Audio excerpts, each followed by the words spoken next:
My name's Doug Norris, and I live here on Maple Lake in Haliburton. By way of my day job, I'm the executive director at the Abbey Retreat Center. It's a cancer support retreat center, along with all kinds of other things. Just a great place for people to gather and so on. My work there is largely administrative, but I also get to be a bit of a groundskeeper and a fixer. I get to keep the building in good repair. When I moved to the Haliburton area full-time, permanently, one of the first things I was able to get to was one of the Enviro cafes, and the topic for that night was the possibility of doing a repair cafe.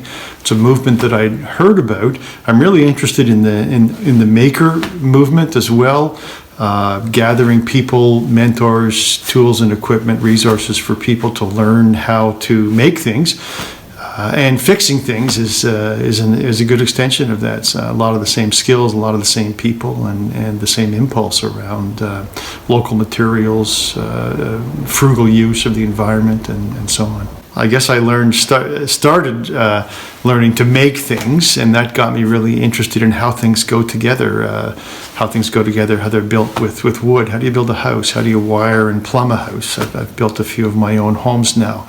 Those skills, it turns out, are fairly applicable to other things. How do you fix something electrical that's broken? A lot of these things are not complicated, a lot of safety rules to follow, but they're basically a bunch of concrete steps that once you've learned you can apply in a bunch of different ways. So an extension of that is when something that someone else has made is no longer working, it's probably not going to be impossible to pull it apart a bit, see what's broken, and give it some new life. I like working mostly with wood, probably because that's where I'm most skilled. So furniture at a larger scale, housework, house building, house renovation, house repair, and so on.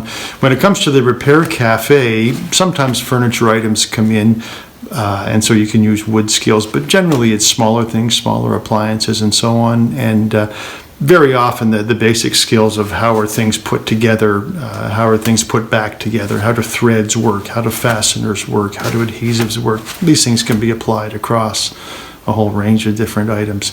At the repair cafe that we held not too long ago, I think I was put to work repairing a number of lamps where there was some mechanical work and a little bit of electrical work. So we were so pleased to see so many people out to the first repair cafe. There was a great feeling in the place, people arriving hopeful, and the bell ringing as things were repaired. I really hope if you have some things that you think we can have a look at, that you'll come out on March the 7th in Minden to the next Repair Cafe or one of the ones to follow. Look forward to seeing you there.